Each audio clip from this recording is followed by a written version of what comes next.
Recording starting, and all that other good stuff. I'm trying to decide. You think I should stream or should I perhaps just let's just play the game, I guess. At least for this one game, I would say that. Do you want to lead us in, or? Yeah, I can. Okie dokie.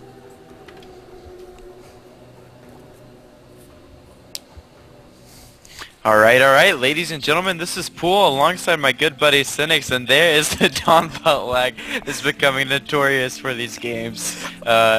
Anyways, it ended quickly this time.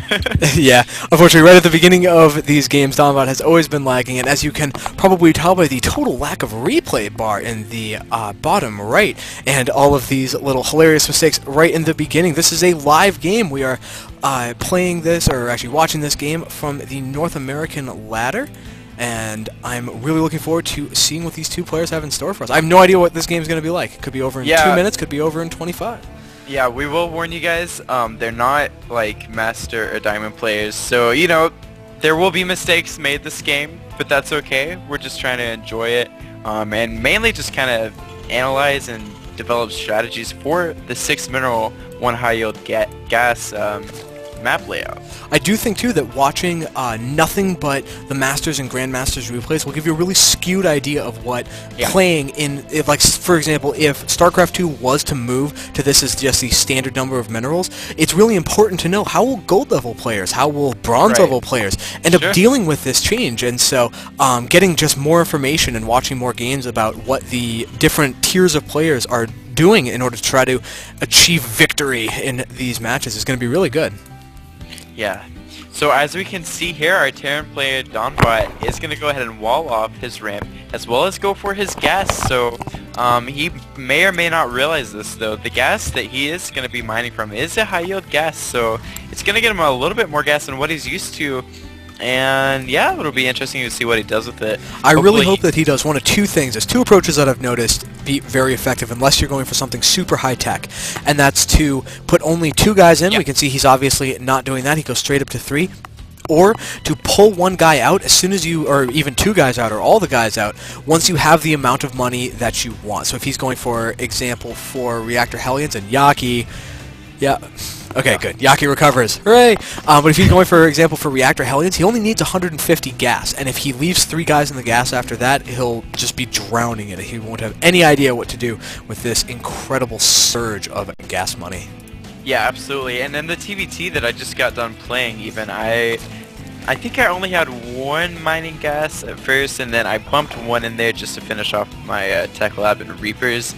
But it's definitely what you should do, in my opinion, if you want to go for like a fast expansion or something. You really don't, and you want to have like a little bit of gas.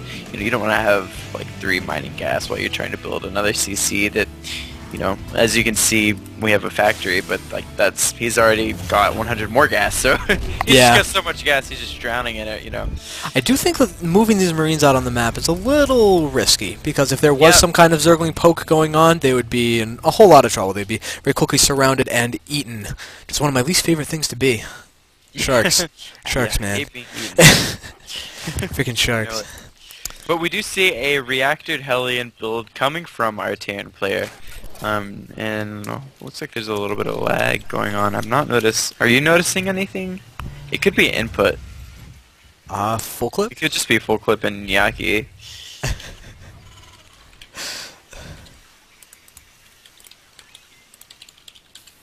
Okay. So just asking them kindly if they're lagging to drop the game, but no big deal.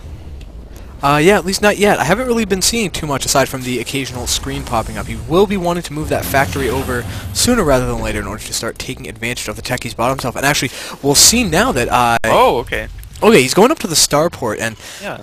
I'm worried that he might not necessarily know how much he's investing in this early kind of attack, in that it's definitely possible to get these 3 tech structures up, but producing out of all of them is really not something you can do when you're on just 1 high yield gas and 6 mineral patches. Right, he's not going to all have enough minerals to produce out of this. As a matter of fact, I think that maybe like a reactored factory would be all that he needs to use up his minerals.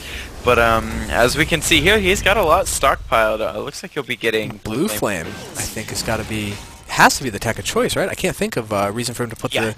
Though actually, no, he is beginning siege tank production, so just a little bit of a weird build. I was thinking he might be going for a very early drop, or at least to poke in the front, try to fry some Zerglings, and then drop once his opponent thinks that he knows where the Hellions will be staying. Yeah, we do see that medevac on its way for the Terran player now. I don't really think that the medevac and the tank are going to synergize all too well, although he might be using it to pick up his tank and take it over closer to the Zerg space and do a little bit of aggression here. We'll have to see what he does. It does look like some Zerglings are moving in here, going to get toasted by these Hellions relatively easily. Yeah, there's a whole bunch of slow Zerglings moving across the map. I do not like that decision in the slightest, and as we see right here, they just get eaten alive. It's not even close. There's a whole bunch of very, very crispy and probably delicious... No, they probably taste awful Zerglings right on the middle of the map. And we will see that... Okay, yeah. What's that?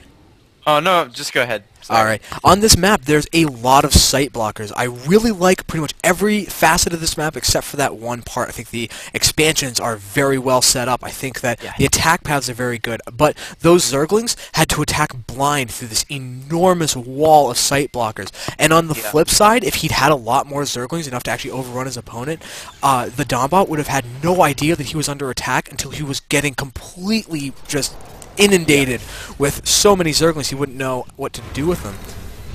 Now it does look like we do have a little bit of a mini drop coming in from the Donbot, and it's going to be able to possibly do some damage. There are, however, roaches on the map. He should be able to respond relatively quickly to this drop. Yeah, it does. And will he choose to drop at this expansion right here? Noah is actually passing it up. I'm not sure if he notices that or is just trying to go where there's more SCVs. As I'm looking at that high ground that he's hitting, that's really cool. Oh, wow. It's a very clever position. I wonder if dropping siege tanks up there could do some of the kind of nasty things that we saw on Lost Temple as opposed to Shattered Temple.